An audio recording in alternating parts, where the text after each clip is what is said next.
Salut à tous, Arnaud pour Geek & Vaps. Donc aujourd'hui, review de la STL Wolf de chez Kimson.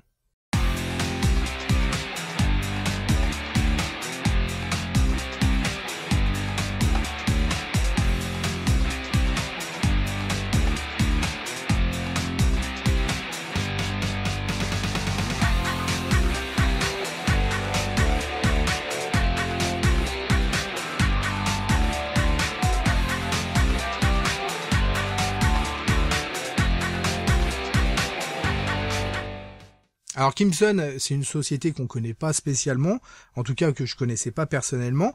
Ils arrivent avec un pack, donc un ensemble batterie plus cléromiseur, donc le STL Wolf, qui va vous proposer en fait un peu comme une Ego One.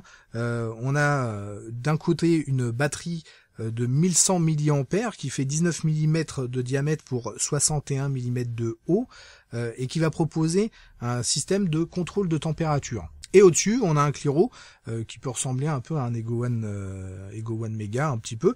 Donc pareil, qui fait 19 mm de diamètre pour 38,5 de haut, avec une capacité de 2 ml. Elle va fonctionner entre 15 et 30 watts suivant la résistance, bien sûr, que vous allez mettre dessus, puisque vous n'avez aucun réglage de puissance ou de tension. Donc avec un système de contrôle de température sans aucun réglage. Donc ça c'est par contre super pratique, avec une température de fonctionnement par contre un poil haut puisqu'on est aux alentours de 260 degrés. Celle-ci me vient directement de chez Kimson, donc merci à Vivili. Allez, on va regarder tout ça en détail.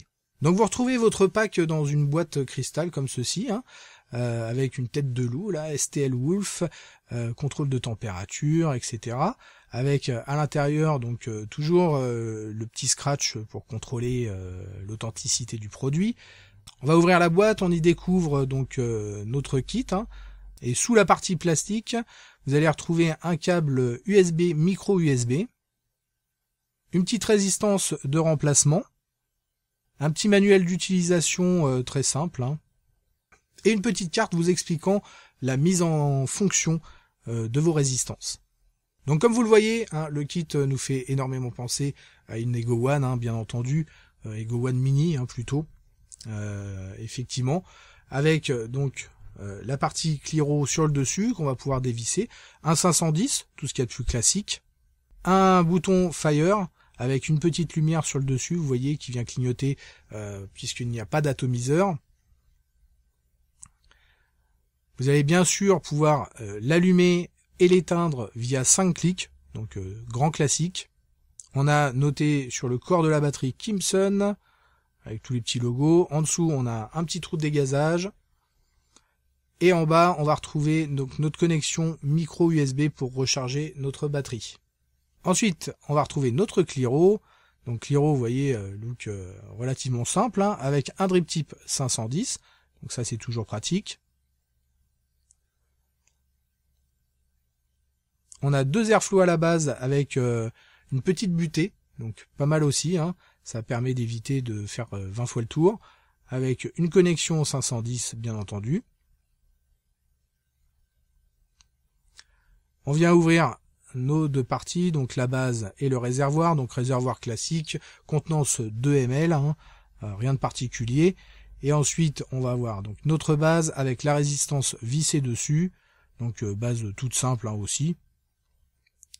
Et résistance, vous voyez, un peu dans le même look que ce qu'on retrouve actuellement. Donc 15-30 watts, ça c'est suivant la charge de la batterie. On a 4 arrivées de liquide, et puis vous voyez un coil type BVC. Donc on vient remettre en place notre résistance. On vient faire le remplissage du réservoir de manière complètement classique. On vient le remplir sans dépasser donc la tige interne, qui est relativement large, bien entendu pour éviter tout débordement. Ensuite, comme précisé sur la petite fiche, on va venir mettre un peu de liquide directement au niveau de la résistance pour pouvoir l'amorcer plus rapidement. Ça, c'est une manipulation à faire d'une manière générale sur toutes les résistances à l'heure actuelle. Ensuite, il ne nous reste plus qu'à venir mettre en place notre base sur le réservoir. Et je vais revisser le Cliro sur la batterie. Et ben voilà, on est paré. Allez, on va tester tout ça. Donc vous l'avez vu, un kit tout simple, bien entendu, qui ressemble un peu à une Ego One. Particularité, effectivement, on a un contrôle de température. Il n'y a qu'un seul bouton, il n'y a rien à initialiser. Vous n'allez pas choisir d'utiliser contrôle de température, pas contrôle de température. C'est direct. Donc là, j'ai mis un petit liquide de Boardwalk et on va voir tout de suite ce que ça donne.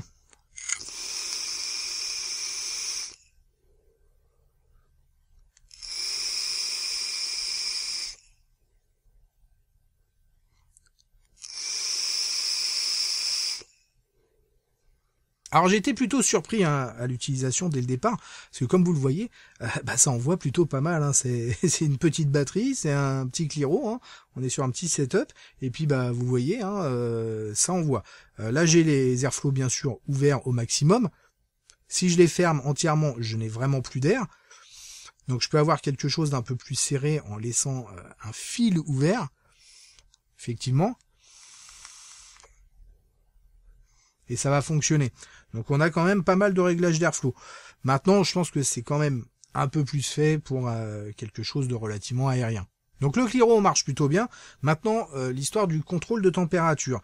Vider plusieurs réservoirs, bien entendu. Qu'est-ce qui se passe en fin de réservoir? On est à la limite du dry heat. C'est-à-dire que ça fonctionne. Il n'y a aucun problème. On a une puff. Vraiment, quand le contrôle va venir réellement se mettre en marche, en fin de réservoir, qui va avoir un léger goût de cramé. Après, si vous continuez, par contre, parce que j'ai continué malgré tout à vaper, effectivement, vous n'aurez plus de dry heat, vous allez avoir un petit peu de vapeur, de moins en moins, et ça fonctionne parfaitement. Donc peut-être moyennant un petit recalibrage, on arrivera à quelque chose de pas mal, une baisse légère de température. Alors je pense qu'ils sont montés relativement haut pour que derrière il y ait des belles performances, parce qu'effectivement à l'utilisation on a quelque chose vraiment de très agréable. Ça se joue peut-être à 5 degrés, hein. C'est peut-être pas grand-chose. Concernant son tarif, je peux pas vous dire concrètement, c'est parce que je crois pas que ce soit arrivé en France. J'ai fait une petite recherche, c'est vraiment un nouveau produit, donc j'ai pas du tout le prix de vente. Après connaissant les produits un peu chinois, je pense qu'on va pas non plus être sur un produit super cher. Allez, on va tout de suite passer au plus et au moins. Les plus pour commencer. Clairement, on est sur un kit qui marche plutôt bien et comme j'en avais parlé déjà il y a pas mal de temps, on a une utilisation du contrôle de température hyper simple et complètement transparente pour l'utilisateur. C'est-à-dire que on peut avoir quelqu'un qui n'y connaît pas grand-chose à la cigarette électronique, au vaporisateur, avoir un kit de ce type-là, et du coup, éviter de se prendre un dry heat. Alors, à la limite, hein, mais clairement, on a quelque chose, il n'y a pas plus simple aujourd'hui en contrôle de température, clairement. Joyetech a fait certaines versions donc de Lego One, mais il y a quand même quelques réglages. Là, il y a 0 réglage, on peut pas faire plus simple. Et enfin, les performances sont plutôt pas mal. J'ai mis d'autres Cliro en NI200, hein, et ça fonctionne. Il n'y a pas de souci. Donc là, je vais en mettre un, par exemple, de chez Joyetech. Hein. Hop. Alors, j'en ai vidé aussi d'autres. Alors bon, ça fait pas très joli hein, au niveau taille et compagnie.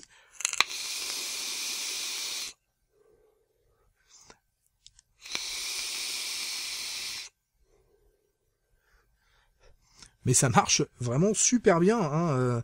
J'ai quelque chose, concrètement, on reviendra d'ailleurs sur la VTC Mini avec le Tron. Moi, sur cette petite batterie, j'ai des meilleures performances en NI200, bien sûr, que sur cette box. Les moins maintenant. Alors concrètement, ça envoie, il n'y a pas de souci. Maintenant, on est sur une batterie de 1100 mAh. Alors on a un encombrement réduit, etc. Par contre, si vous vapez un peu beaucoup, clairement l'autonomie est pas énorme. Hein, ça, faut pas se leurrer. Si vous voulez partir avec des kits, un kit comme ça sur une journée complète, clairement il en faut 2. Hein, bon, de toute façon, c'est ce qu'on disait. Alors c'est vrai qu'on a de moins en moins l'habitude de vaper sur des batteries comme ça de 1100 mAh. Effectivement, avec les petites box, etc., qui vont être beaucoup plus importantes. Donc c'est une chose à prendre en considération. Donc ça fonctionne bien, ça envoie, mais en contrepartie, en termes d'autonomie, forcément, on est en dessous. Et puis comme je disais, un petit recalibrage pour être pile poil, je pense qu'il manque pas grand chose.